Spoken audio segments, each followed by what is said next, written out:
the Within Orb podcast. Come get Within Orb. Hello, my name is Jenn Zahrt, and welcome to Within Orb, a production of the Celestial Arts Education Library, a podcast bringing people together around the love of astrology, books. Join me as I interview people about the astrology books that changed their life and practice. You can support the podcast at withinorb.com. Hello, welcome to Within Orb. Hi, Jen. Hi, everyone. I'm Gary Lorentzen. I met Gary back in the 90s, and I was a high school student, and you were my first astrology teacher. So welcome to this conversation. Now I get to ask you how you got started. Do you remember your first astrology book? I do. Tell me. Rudyard's Astrology of Personality. That was the very first book I bought. Actually, I bought two at the same time. There was Rudyard's Astrology of Personality and Mark Edmund Jones's Astrology, How and Why It Works. And I got those because they were recommended by my professor in college, Dr. Jose Arguelles. I remember you had us making mandalas in high school. Right, because of Jose, yeah. So was he making the mandalas because of astrology? No, not specifically. He was a University of Chicago art historian, and he really liked spiritual art. And so mandalas were part of that, his research in that area, as well as his own art that he was doing. He and his wife at that time, Miriam, published a book called Mandala.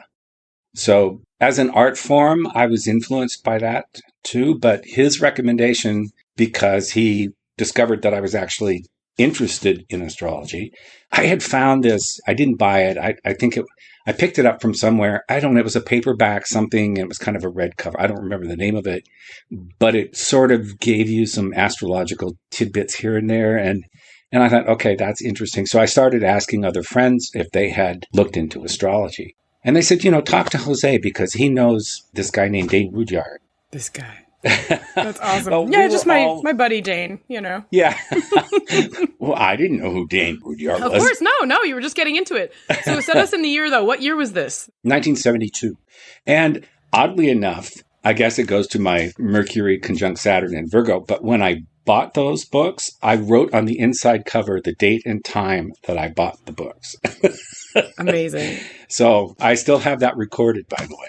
There you go. To me, that's the beginning of my astrological studies, is when I bought those books. So I have the chart for that moment. So have you tracked then, like, the secondary progressions of that moment through time? Oh, yeah, I've played with it over the years, sure. It's fun. Very cool, very cool.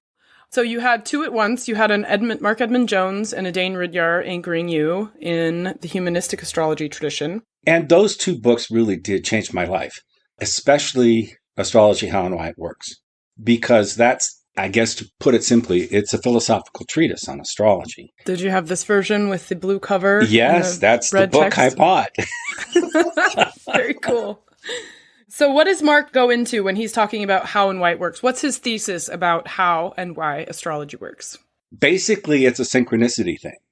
Okay, I mean, to put it in the most simple terms, it's a synchronicity thing. But he also leaves room for the possibility of sort of a physics thing. And when I read Levine's Quantum Astrology, there were things in there that echoed what I had read in Mark Edmund Jones. He introduced to me this possibility of a physical connection. There's a physics behind astrology in a certain way. I don't know what that is. I'm not that kind of a scientist, but I understood what he was saying to me. But then there's also, he brings in all kinds of things like Neoplatonism, and there's so many other things that he brought into it that it just opened my mind to a completely different way of looking at the world. So that's why I think it was kind of life-changing in that sense. But the Rudyard book, Astrology of Personality, which was actually written in the early 1930s, that changed my life in the sense that it gave me a practical way of looking at astrology and seeing it applied.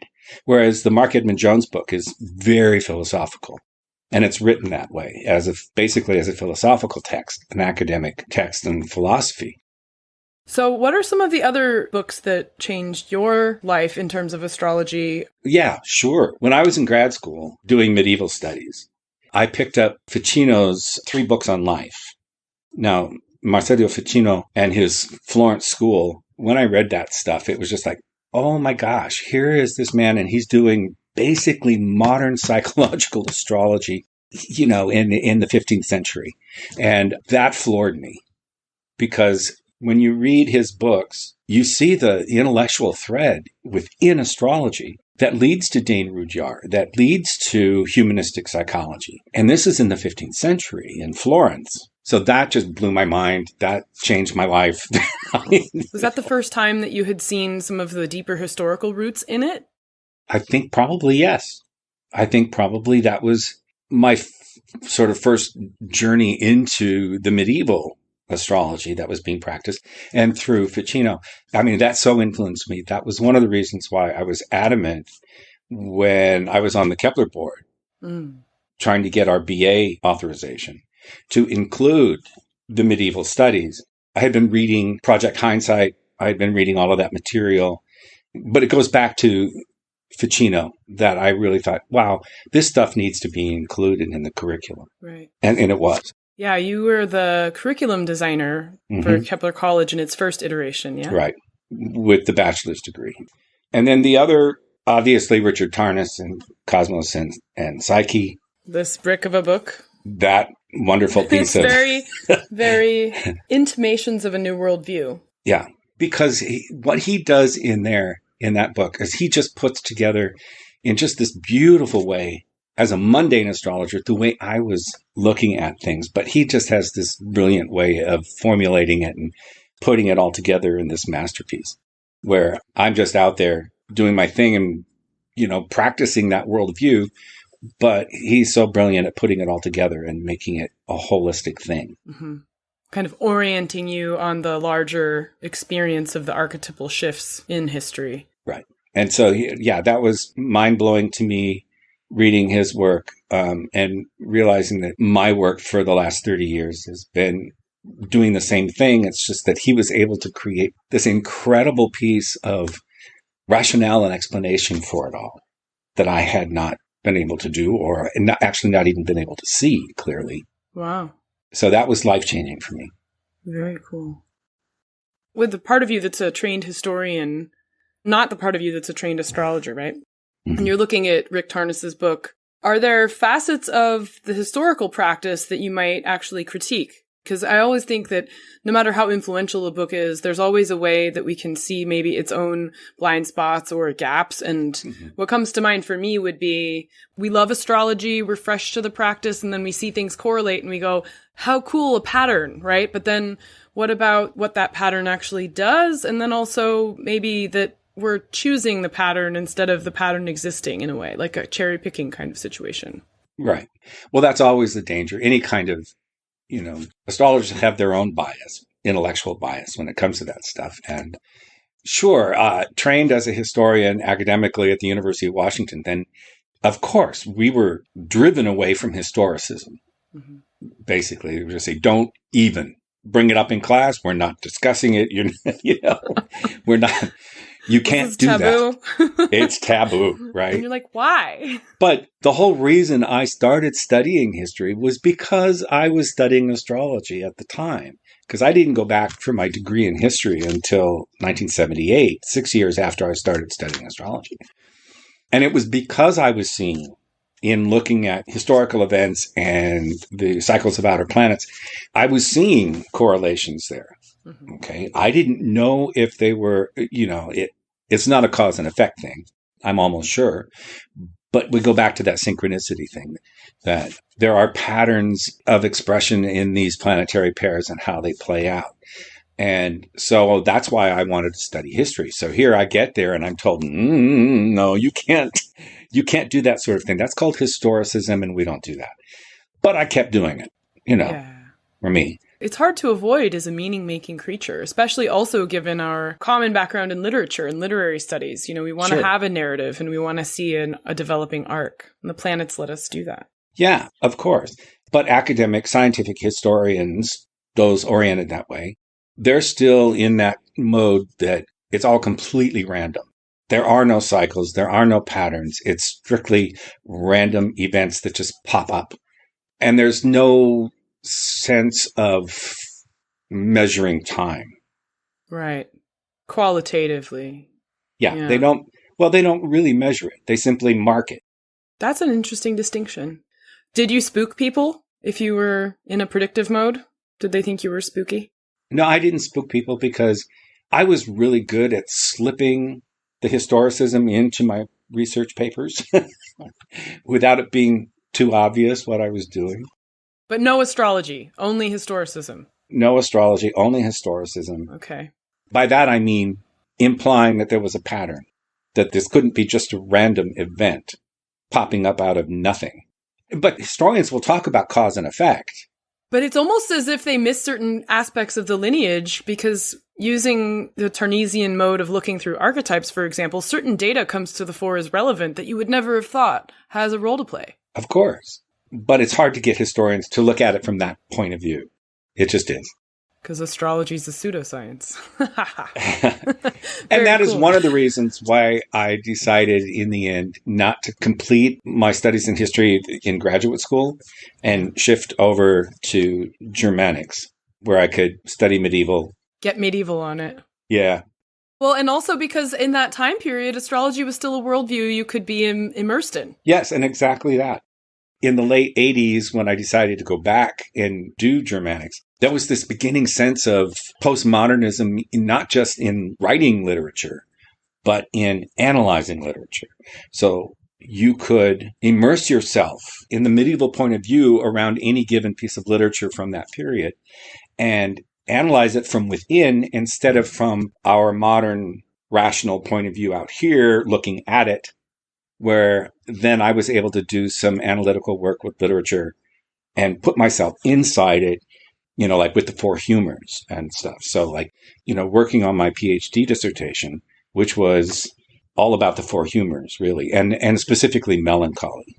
The problem of melancholy in Gottfried's Tristan and Isolde, because his name means sadness, triste. Yeah. So I worked at it that way, and I had no problem with my advisors and with other faculty approaching the literature that way, because it was just assumed I was doing this postmodern thing, with the literature. Right. Just saying, this is a real thing. This is the way they looked at it. And so I'm going to write this from that point of view and not from this external point of view looking down at it, but I'm going to be inside of it and talking about it from inside out. And that was accepted. Very good.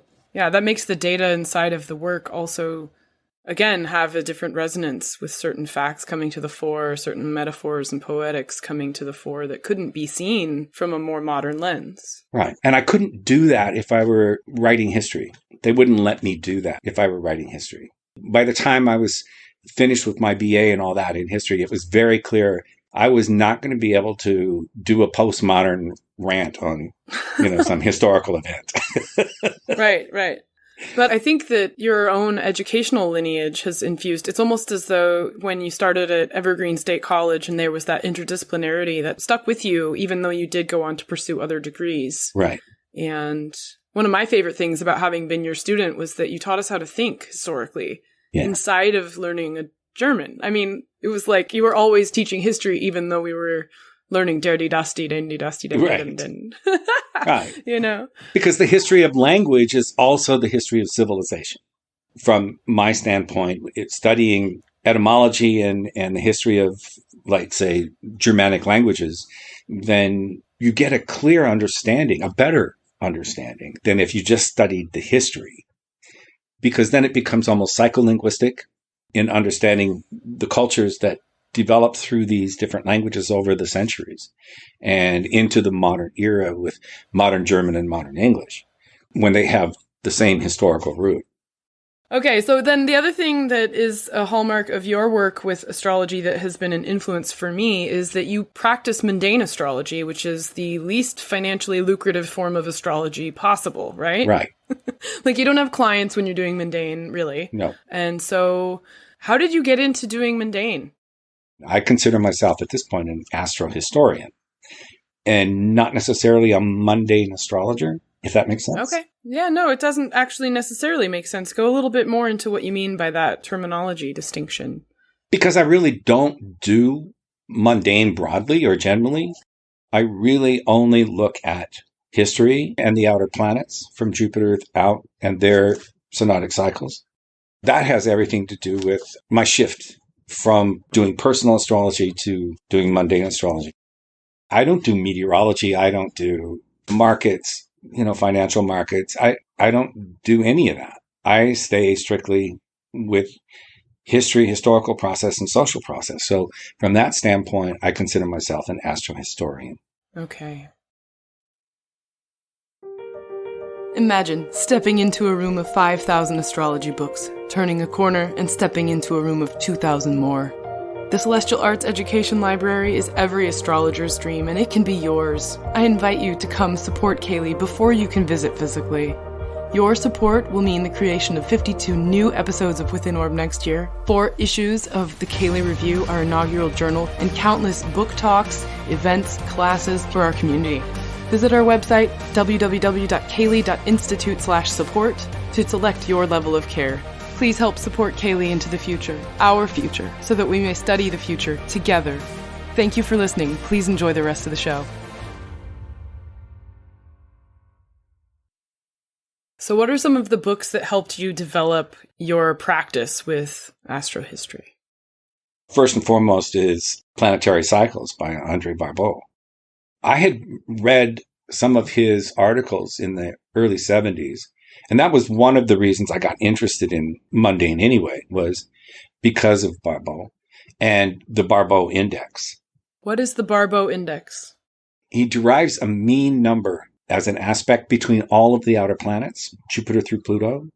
Their differential in the sky, in their orbits where they are, 30 degrees apart, 90 degrees apart, 137 degrees apart. Anyway, then he creates a mean between all of these planets and then plots that on an index.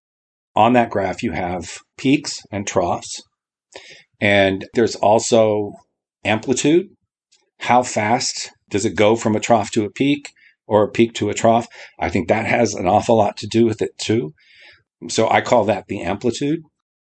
And then there's also the degree marks themselves, because you can go as low as, in a really tight, massive conjunction of the planets, of all 5 outer planets. Theoretically, you could have it down around 30 degrees. But we have seen it get close to 45. Right. Similar to 2020, right? When yes. we had Saturn conjunct Pluto and Jupiter also in Capricorn. Right. And then all the other, Neptune and Uranus were also fairly close in there. Yeah. So you had a really low number in the index. So are the extremes then, the lows and the highs, both a kind of crisis point versus the more average points? They're always crisis points. Okay. But I think the depth of the crisis or the magnitude of the crisis has something to do with the amplitude of reaching that peak or trough, how fast it does. So, in other words, how fast the degrees shrink or expand. They may shrink in a very slow way, or they may expand. The number may expand in a very slow way. And that gives humanity time to adjust a little bit. But when the amplitude is rapid, then things hit really hard very fast. Right. A crisis, literally. Literally a crisis. Yeah, an emergency. Wow. But so that was one. Obviously, Nick Campion's Book of World Horoscopes. Yeah. I had also read Michael Baggins and his book on Mundane Astrology. And that was interesting. I liked it. But the Book of World Horoscopes is the Bible for anyone who wants to do astro-history, and look at countries and the astrology of the various countries in the world, because that is such a phenomenal piece of research. And it's indispensable for anyone doing this kind of work. So for me, that was practice changing, because I didn't have to go do all that research myself, because now it's compiled in one phenomenal book, which makes my life that much easier. And I don't have to spend that much time researching. Right. And it seems to be Nick set the standard for the agreed upon times for these different world events and countries, etc. Yeah, more or less. I would agree with that. Yeah. Also because of his work and conversations I had with him back in the early 90s, this idea that there's an intent to create something or to found something. There's a de facto first experience around actualizing that intent. And then there's a de jure, when does it come into legal existence, corporate or in some way constitutional So you have those three basic ways of looking at mundane events, and especially the foundation of countries and cities. So in your work with Astro-History, have you seen these charts contribute meaning, all of them? Or is there one that's better, or? Not necessarily. They're all three mapping different things. As long as you've got the date and time of what it is, it's a reliable, valid chart. That event happened at that moment. You can chart that. You just have to be clear on what it is you're mapping. Yeah. Do you know the book Cycles of Becoming? Oh, this? You have that. Yes. Alexander Ruperti. I love this. You turned me onto this book as one of my first books. Yes. And this was one of the first books I ever read. I love that book because it refers to the Synodic Cycles of planets. Ruperti does a whole psychological, person-centered astrology with it, which is wonderful. And so it did change the way I practiced astrology by looking at these cycles of planetary pairs like Venus, Mars, and, Sun, Moon, and watching them through progressions and that sort of thing. Cycles of Becoming shaped the way I looked at charts that way. So that was a very important piece to the way I practiced astrology. It's also one of those things that I think helps people understand. Like what Ruperti lays out is that there is a logic to the solar system that we need to understand in a dynamic way. Right. And there's not just a fixed, like, I have a chart and look at all this data and it's this unconnected to time. Right. He's showing you how to measure yourself, not comparatively, but just like where you are on that and then where you become on that cycle. And from that standpoint, to me, one reason why I really gravitated towards Ruperti's view of astrology and the planets was because I was very influenced in the 1970s by Marc Robertson's work in what he called Cosmos Psychology and his little pamphlet or book, The Engine of Destiny. I have not heard of this before, so tell me more about the Engine of Destiny. He uses the lunation cycle and the 8 phases and says you can do that with any planetary pair. That's like mind blown, right? Right. So you have a conjunction of, say, Venus and Mars. And he's saying that you look at your progressions this way. So, and that's why he calls it the engine of destiny, because it's dynamic. So let's say you have a Venus-Mars progressed conjunction. Well, that sets off an entirely new way of approaching relationships in your life. And then you watch as it progresses. And when it hits 45 degree semi-square between them, where Venus is 45 degrees ahead, that opens the crescent phase, just like in the lunar cycle. Mm-hmm. And that has a significance. That has an interpretation. But more to the point is that the aspects that are formed, you cannot separate from the phase that the planets are in. So you're going to have this waxing pattern and you're going to have this waning pattern. So when you get to 2 planets reaching 45 degrees, it opens a new phase. But within that phase, there are aspects. Okay, there's 52 degrees. There's the septile. And then you go to the quintile. And then you go to the sextile. So those aspects, he's saying, have to be interpreted within the context of their phase, first and foremost. And it's developmental and dynamic. So what happens at the conjunction is going to determine how things go at the semisquare, opening crescent phase. What you do there determines what happens at the septile, which in turn determines what happens at the quintile, which in turn at the sextile, which in turn determines what happens at the quintile. And then you reach the first quarter phase at 90 degrees, and everything within that cycle is going to tell you what's going to happen at the square. So you can't just take an aspect isolated and just say, oh, yeah, well, that's a Venus-Mars sextile. That's nice. Not necessarily, because it depends on what happened in the previous aspects between them in the developmental phasing of the planets in their cycle. And that is something that I have also translated into my work in Mundane. So his book completely changed the way I looked at the outer planets and takes it even further than Barbault does, because he does this composite numbering, measuring, and puts it on the graph where, yes, we can do that, but let's take a microscopic look as all those planets come together and as they move apart, let's take a look at the planetary pairs within them. So you're taking a more granular approach. Are you the first person to have applied Marc Robertson to Mundane in this way? As far as I know. I don't know anyone else doing it. Wow. So one last question before we wrap up. And it's been so much fun talking with you again in this capacity. Thank you for sharing everything. If you were going to give advice to someone just getting into astrology now, what book would you turn them on to? Well, it kind of depends on the person. Yeah. You know what? Do something formulaic to start with. I would recommend Joanne Wickenburg's Spiral of Life if it's still out there. We have it here in the library at CAELi. Oh, then it's available. And and the reason I say that is because it is formulaic and it's scripting. It's basically what in psychology is called scripting, where she takes the signs as psychological needs, the planets or behavior connected to those needs, and then the houses where the planet is located in the house is the area of life where those needs can best be met. So it becomes this really interesting spiral of sort of a psychological approach to the chart, where you can look at the first house and the sign on the first house and say, okay, what is that sign?